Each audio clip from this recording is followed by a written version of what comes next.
Samajwadi party ने एक RSS का कट्टर आरएसएस राष्ट्रीय स्वयंसेवक के वर्कर जिसका नाम मुखिया गुर्जर बताया जाता है उसको टिकट दे दिया है।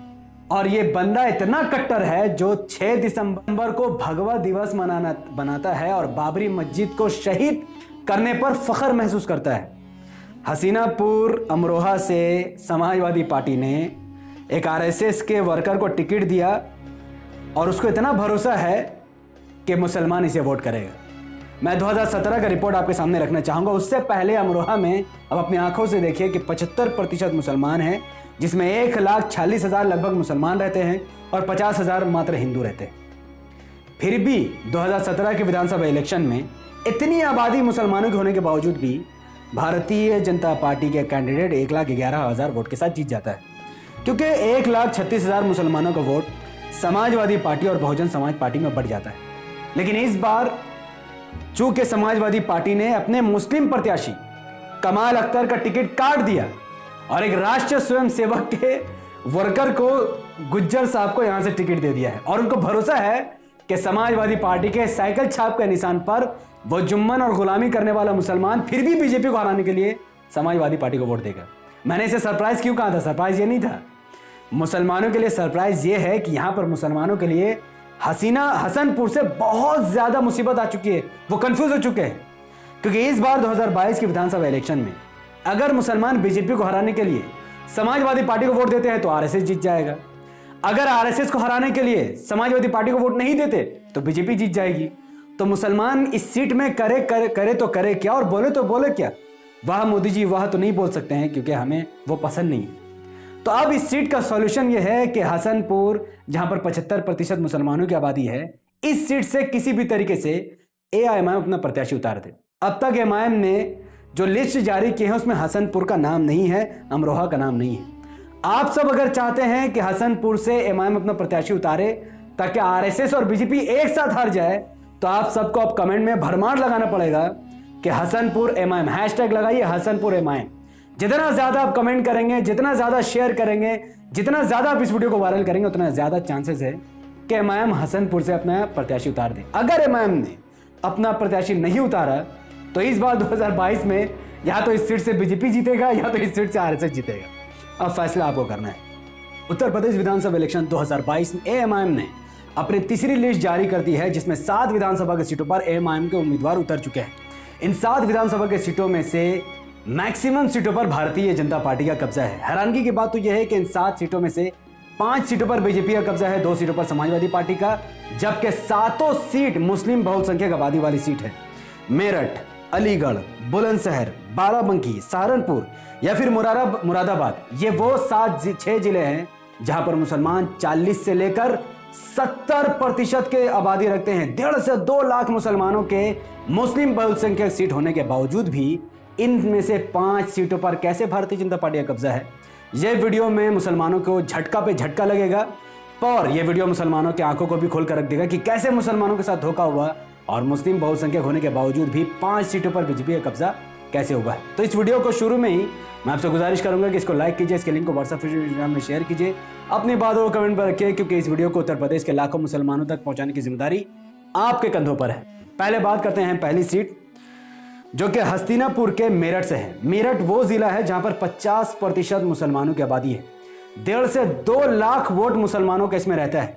उसके बावजूद भी 1,12,000 मुसलमानों का वोट बहुजन समाज पार्टी और समाजवादी पार्टी में बढ़ जाता है, जिसका सीधा फायदा भारतीय जनता पार्टी को होता है। बीजेपी 99,436 वोटों के साथ जीत जाती है और 1,22,000 मुसलमानों का वोट बीएसपी और एसपी में बढ़ जाता है। इस चीज को देखते हुए एआईएमआईएम ने एक गेम खेल दिया है। हस्तिनापुर के मेरठ के सीट में एआईएमआईएम ने अपने विनोद जाटव, एक एससी प्रत्याशी को उतार दिया है। अब इस बार 2022 की विधानसभा इलेक्शन में अगर 1,12,000 मुसलमानों का वोट सीधा सीधा एमआईएम के प्रत्याशी को मिलता है तो इस सीट से बीजेपी बहुत आराम से हार जाएगी और एमआईएम के प्रत्याशी बहुत ही आराम से जीत जाएगा। दूसरी सीट थोड़ी इंपॉर्टेंट है, यह मेरठ सिटी की सीट है, वही जिला मेरठ जहां पर 50% मुसलमानों की आबादी है। 2017 के विधानसभा इलेक्शन में इस सीट से समाजवादी पार्टी का एक मुस्लिम प्रत्याशी जीता था, जिसको 1,03,217 वोट मिले थे। वही भारतीय जनता पार्टी दूसरे नंबर पर रही थी 74,468 वोट के साथ और बीएसपी को 12,000 वोट मिला था, जिसने समाजवादी पार्टी का वोट काट कर बीजेपी को फायदा पहुंचाने की कोशिश की। लेकिन चूंकि यहां से समाजवादी पार्टी के विधायक ने 5 साल तक कोई काम नहीं किया, सिर्फ उसने बीजेपी को हराया और वहां के लोग उससे नाराज हो गए।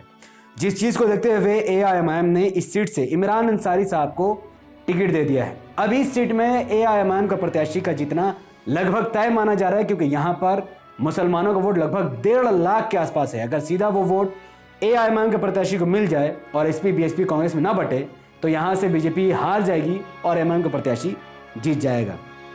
तीसरी सीट बरौली, जो कि अलीगढ़ जिले में आती है। अलीगढ़ वो जिला जहां पर 40% मुसलमान है और 1.5 लाख मुसलमानों को वोट यहां पर पड़ता है। लेकिन 2017 की विधानसभा इलेक्शन हमें चौंका कर रख देती है, क्योंकि 2017 में बरौली से भारतीय जनता पार्टी का कैंडिडेट बहुत ही आराम से जीत जाता है, क्योंकि 1,10,000 मुसलमानों का वोट बीएसपी और कांग्रेस में बढ़ जाता है, जिसका फायदा बीजेपी को होता है। अब एआईएमआईएम ने बरौली अलीगढ़ से शाकिर अली साहब को कैंडिडेट बनाया है, ताकि 1.5 लाख मुसलमानों का वोट बीएसपी कांग्रेस एसपी में ना बढ़कर सीधा सीधा एमआईएम के कैंडिडेट को मिल जाए और बीजेपी बहुत ही आराम से यहां पर हार जाए। अब आपको अलीगढ़ से, अगर आप सब इस वीडियो को देख रहे हैं तो कमेंट कीजिए और बताइए कि आप और आपके परिवार का वोट क्या एमआईएम को मिलेगा या फिर एसपी बीएसपी में बढ़कर आप बीजेपी को फायदा देंगे। चौथी सीट सिकंदराबाद। सिकंदराबाद बुलंदशहर जिला में पड़ती है। वो बुलंदशहर जहां पर 40 से 45% आबादी मुसलमानों की है। 1 से 1.5 लाख वोट जहां पर मुसलमानों का पड़ता है। फिर भी हमने देखा कि 2017 के विधानसभा इलेक्शन में इस सीट में भी भारतीय जनता पार्टी का कैंडिडेट जीतने में कामयाब हो गया। वो इसलिए क्योंकि 1,24,000 मुसलमानों का वोट बीएसपी और एसपी में धड़ाक से बढ़ गया, जिसका सीधा फायदा बीजेपी को हुआ। वो 1,04,000 मात्र वोटों के साथ ही जीत गई। पर इस बार ऐसा नहीं होगा। 2022 के विधानसभा इलेक्शन में एआईएमआईएम ने बुलंदशहर के सिकंदराबाद सीट से दिलशाद अहमद साहब को टिकट दिया है, ताकि 1,24,000 मुसलमानों का वोटों का बंटवारा एसपी बीएसपी कांग्रेस में ना होकर सीधा सीधा एमआईएम के प्रत्याशी को मिल जाए और भारतीय जनता पार्टी, जो कि पिछली बार जीत गई थी, वह इस बार 2022 में बहुत ही आसानी के साथ हार जाए। अब बात करते हैं रामनगर। रामनगर वो सीट जो कि उत्तर प्रदेश के लोगों को पता है, ये बाराबंकी जिले में पड़ती है। बाराबंकी में 40 से 50% आबादी मुसलमानों की है। लगभग 1 से 1.5 लाख वोट मुसलमानों का बाराबंकी में है। फिर भी 2017 के विधानसभा इलेक्शन में भारतीय जनता पार्टी का कैंडिडेट 88,937 वोट के साथ जीत जाता है, क्योंकि मुसलमानों का 1,20,000 वोट समाजवादी पार्टी और बहुजन समाज पार्टी में बढ़ जाता है, जिसका सीधा फायदा बीजेपी को होता है। लेकिन इस बार एआईएमआईएम ने एक बहुत बड़ा दांव चला है, एक हिंदू प्रत्याशी को उतारकर, जिसका नाम विकास श्रीवास्तव है। अब 2022 के विधानसभा इलेक्शन में अगर इस सीट से भारतीय जनता पार्टी को हराना है, तो मुसलमानों को अपना 1,20,000 वोटों का विभाजन एसपी बीएसपी में ना करके सीधा सीधा एमआईएम के प्रत्याशी को देना है, जिसके बाद भारतीय जनता पार्टी का कैंडिडेट हार जाएगा और एआईएमआईएम का प्रत्याशी बहुत ही आसानी के साथ इस सीट पर भी अपना जीत दर्ज करवा लेगा। अब बात करते हैं नागौर। नागौर एक ऐसा सीट है जो कि जिला सहारनपुर, डिस्ट्रिक्ट सहारनपुर में पड़ता है। आपको पता है कि सहारनपुर वो डिस्ट्रिक्ट है जहां पर 60 से 65% आबादी मुसलमानों की है, यानी 1.5 से लेकर 2 लाख वोट मुसलमानों का है। लेकिन 2017 के विधानसभा इलेक्शन में ऐसा गेम हुआ कि इस मुस्लिम बहुसंख्यक सीट 1.5 लाख वोट होने के बावजूद भी भारतीय जनता पार्टी का कैंडिडेट 94,375 वोट के साथ जीत जाता है, क्योंकि 1,55,000 मुसलमानों का वोट कांग्रेस और बीएसपी में बढ़ जाता है, जिसका सीधा फायदा भारतीय जनता पार्टी को होता है। लेकिन इस बार 2022 के विधानसभा इलेक्शन में एआईएमआईएम ने अपना प्रत्याशी रिजवाना को बनाया है। अब 2022 में 1.5 लाख 1,55,000 वोट मुसलमानों का वोट अगर कांग्रेस एसपी और बीएसपी में विभाजन नहीं होता है और उनका सीधा 1.5 लाख वोट एआईएमआईएम के प्रत्याशी रिजवाना को पड़ जाता है, तो इस सीट से बीजेपी हार जाएगी और एआईएमआईएम का प्रत्याशी बहुत ही आसानी से जीत जाएगा। अब आते हैं एमआईएम की लास्ट सीट, जो कि कुंडरकी है, और यह बहुत इंपॉर्टेंट सीट है, जिस सीट से इस बात का खुलासा हो जाएगा कि असल में वोट कटवा कौन है। कुंडरकी जो कि मुरादाबाद डिस्ट्रिक्ट में पड़ता है। यूपी के लोग जानते हैं कि मुरादाबाद वो मुस्लिम बहुसंख्यक सीट है जिसमें मुसलमानों की आबादी 60% तक हो सकती है और 1.5 से 2 लाख मुसलमानों का वोट यहां पर है। पिछली बार 2017 के विधानसभा इलेक्शन में समाजवादी पार्टी का एक मुस्लिम प्रत्याशी यहां से जीत जाता है, जिसे 1,10,561 वोट मिले थे।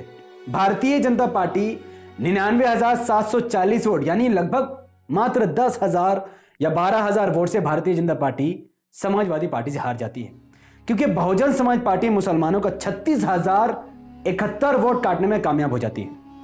ध्यान देने वाली बात यह है कि मुस्लिम बहुसंख्यक सीट में समाजवादी पार्टी ने भी एक मुस्लिम प्रत्याशी उतारा और बहुजन समाज पार्टी ने भी एक मुस्लिम प्रत्याशी उतारा, जिसकी वजह से 1.5 लाख मुसलमानों का वोट एसपी और बीएसपी में बटा, जिसका फायदा बीजेपी को मिला। अगर और जरा सा वोट बीएसपी को पड़ जाता तो यहां से बीजेपी जीत जाती। अब इसमें दिलचस्प बात यह है कि 2017 के विधानसभा इलेक्शन में कुंडरकी से एआईएमआईएम ने भी अपना प्रत्याशी उतारा था, जिसको महज 60,000 वोट मिले हैं। जो लोग कहते हैं कि एमआईएम के इलेक्शन लड़ने से भारतीय जनता पार्टी जीत जाती है, अखिलेश यादव को नुकसान होता है, यह सीट और ये रिपोर्ट चिल्ला चिल्ला कर इस बात को कह रही है कि वो लोग झूठे, मक्कार और पक्के दर्जे के जाहिल हैं जो एमआईएम को वोट कटवा कहते हैं। इस सीट से एमआईएम का प्रत्याशी उतरा जिसने 60,000 वोट लिए, लेकिन फिर भी यहां से समाजवादी पार्टी का विधायक जीता और बीजेपी हार गई। तो इस सीट में एमआईएम के लड़ने के बावजूद भी समाजवादी पार्टी कैसे जीत गई? क्योंकि एमआईएम न वोट काटती है और न ही बीजेपी की मदद करती है, जबकि इस सीट से सबसे ज्यादा vote 36,000 vote Bahujan Samaj party ने काटा है, जो कि बीजेपी की असल बी टीम है। और आने वाली विधानसभा इलेक्शन में भी जो भी मुसलमान बीएसपी को वोट देगा, उसका वोट सीधे सीधे बीजेपी में ही जाएगा और वो बीजेपी का ही फायदा करेगा। लेकिन इस बार कुंडरकी से चूंकि समाजवादी पार्टी का भले ही मुस्लिम प्रत्याशी जीता, पर उसने 5 साल तक बीजेपी को हराने के अलावा और कोई काम नहीं किया। पब्लिक निराश है। तो एआईएमआईएम ने वहां से हाफिज वारिस साहब को टिकट दिया है।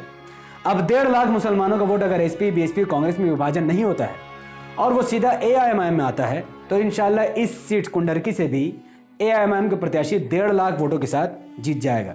तो एमआईएम ने अब तक अपने 3 लिस्ट जारी कर दिए हैं, जिसका पूरा एक लिस्ट का डिटेल मैंने अपने द पॉलिटिकल चैनल में अपलोड कर दिया है। आप सब चाहे तो द पॉलिटिकल चैनल में विजिट कीजिए। पहली सूची, दूसरी सूची और तीसरी सूची का एक सीट का डिटेल, एक वोट मैंने उस पर डिस्कस किए हैं। अब चौथी सूची भी एमआईएम जारी कर चुकी है, जिसका जिक्र मैं अगले वीडियो में करूंगा। तब तक इस वीडियो को लाखों लोगों तक पहुंचाने के लिए इसे लाइक कीजिए, इसके लिंक को व्हाट्सएप, फेसबुक, इंस्टाग्राम पर शेयर कीजिए।